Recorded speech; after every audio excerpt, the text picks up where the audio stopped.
nuramuka ubonye umukobwa mugiye gushakana ameze kuno kuntu gutandatu tugiye kuvugaho, ushatse ibyo bintu wabireka burundu cyangwa ukabigendamo gake, muramwambara mukamutwerera mukagira gute, hashira ibyumweru bingaye mugasanga urugo rwaranze neza. Kubera iki? Akenshi nuko abantu bajya gushakana batareba bino bintu tugiye kurebera hamwe ngo babanze kubyitombera yuko bashakana. Icyambere tugiye kureba, nubona umukobwa mugiye gushakana ari bya bindi bita ngo ni umwana mu mutwe. Hari abantu nyine uvuga turiya muntu kabisa ntago ari macuwa, nyine uri ko imyaka arayujuje ibintu byose, ariko ugasanga mu mutwe afitemo ubwana bwinshi cyane. Basore nimba uzi kugiye gushaka umukobwa ukabona afite ubwana mu mutwe, ushatse wabubiritse. Ndetse ngo uwo mukobwa byandi nakubwiraga ngo aba ari umwana, ubwana mvuga ntugire ngo ni mu myaka, ni wa mukobwa rwose ubura umwana ku buryo abatamenya ko inshingano zo mu rugo umugore abagomba kugira, uburyo ibibazo bigwira urugo, nta rugo ruba ku isi rutagira ibibazo, rwaba ari urw'umukire rwaba ari urw'umukene, hari ibibazo biza mu rugo mu bantu babiri bagiye kubana. Ibyo bibazo rero ngo umugore aba ari umwana cyane, yaba mu marangamutima, yaba ni mu buryo akoramo ibintu n'uburyo afatamo ibintu, ku buryo ngo bya bibazo cyangwa se za mbogamizi ziza zikagonga urugo, iyo zije ntago amenya ikintu kimwe cyo gukora. Ndetse uwo ni wa mukobwa cyangwa se wa mugore iteka bisaba kahora yibutswe inshingano ze nk'umugore, banamwibutsa ko yakuze yashatse, banamwibutsa ko atakiri umwana. Mbega wa mugore usanga ababyeyi be bahora baza kumusura, umugabo abwira ati muze muganirize umukobwa wanyu. Ubwoko bundi cyangwa se undi mugore wa kabiri, nubona mubanye mu bufiyanse cyangwa mu gihe muba muteretana bya bihe byanyu, umuntu bumuzi ubundi ubumubona ukabona ni umugore uzi ibintu byose, wa mugore mbega ngo uhora mukuri, wa muntu uhora mukuri, kumushaka uzabanza ubigende mu gake. Umugore nyirandabizi, wa muntu ubuze ibintu byose, wa mugore uhora mukuri utagira ikosa, miseke igoroye. Ngo buriya nimba ari ikintu cya mbere kibangama muri ubu buzima, ni ukuganira n'umuntu uhora mukuri kwana burundu. Umuntu nk'uyu nguyu rero ngo nta kindi azana mu rugo, ni amakimbirane ya buri munsi. Ni rwa rugo usanga ruhora mu makimbirane kuko umugore ahora mukuri, umugabo atahanye amastress n'ibibazo, ariko ugasanga mu rugo nta kindi cyaba nayo makimbirane na stress n'intonganya za hato na hato, we niyo waba utazishaka kuko hari umuntu uhora mukuri.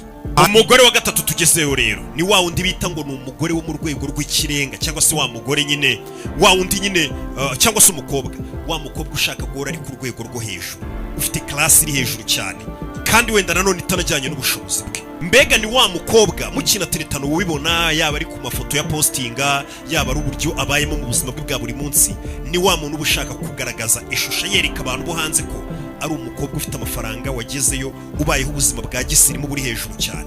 Niyo shusho ubundi abahorana mu buzima bwe. Ndetse akaba wa muntu nanone ukunda ibintu byiza gusa kandi ibintu bihenze by'igiciro, usohokera ahantu hahenze hari ku rwego rwo hejuru.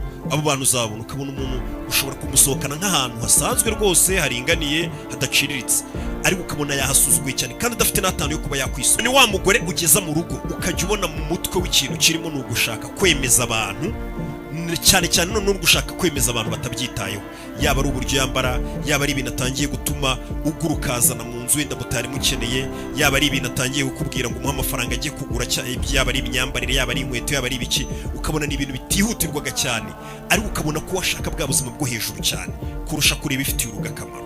Ndetse ni wa muntu ashobora kuba afite n'amafaranga kandi wenda azi ko umugabo afite kirize mu rugo cyangwa se hari ikibazo gihari, we yabona amafaranga menshi wenda yakuye nko mu kazi ke cyangwa n'ahandi, ugasanga ni amafaranga agomba kwita asohokamo ahantu hahenze, kwambara ibintu bihenze cyane, no gusohokana abashuti be, cyangwa se no kugura inkweto zihenze. Iyo wabyiguriye arya ibintu bihenze cyane ahantu hahenze cyane, atari wabyiguriye agenda mu modoka ahenze cyane ataraye, cyangwa se yaraye yabonye mu bundi buryo.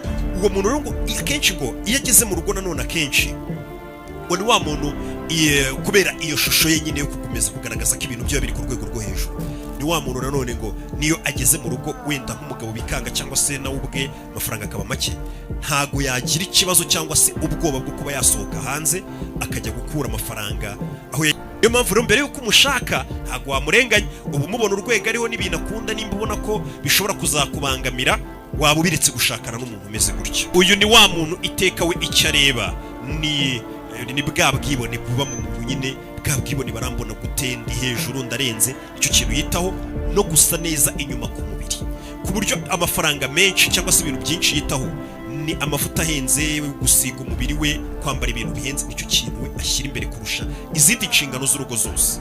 Ati uyu ni wa mugore wita ku kuntu ari buze kugaragara ku ishusho yo hanze, niyo mu rugo haba hari ubukene cyangwa hari n'ibindi bibazo, mbega ku buryo ari wa mugore ushobora kubona hanze, yaba muri famiye yasuye famiye, yaba mu bashuti be, yaba ari hanze mu buzima bwe bwa buri munsi, umuntu wese umubonye akavuga ati uriya mugore ni umunyamugisha kabisa, yagezeyo, uburyo yambara, uburyo avuga, mu buryo yitwaramo, ni umugore wahiriwe rwose. Ariko mu rugo rwe mbega hanze umubona ngo nk'ahari success, ariko mu rugo aba yarananiwe, yaratsinzwe, byaranze. Mbega uyu ni wa muntu muri public aba ari umuntu uri hejuru, wageze ku bintu bye byose yifuza ariko agaragara, ariko mu buryo bwe iyo ari wenyine cyangwa ari mu rugo biba byaramunaniye burundu, aba yaratsinzwe.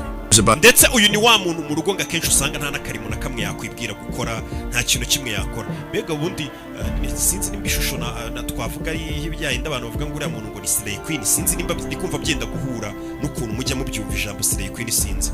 Ati ni wa muntu utagira ikintu kimwe akora mu rugo, cyangwa utapfa kwita ku bana, wa muntu ubona n'abana atabafata ngo aboze, avuga mu biteye ibintu byose nyine we nyine, kuko umwanya we munini abavuga ati ninkora bi n'inzara zanjye zishobora gusa nabi ningira gutya, we akeneye guhora ari kurya ifoto.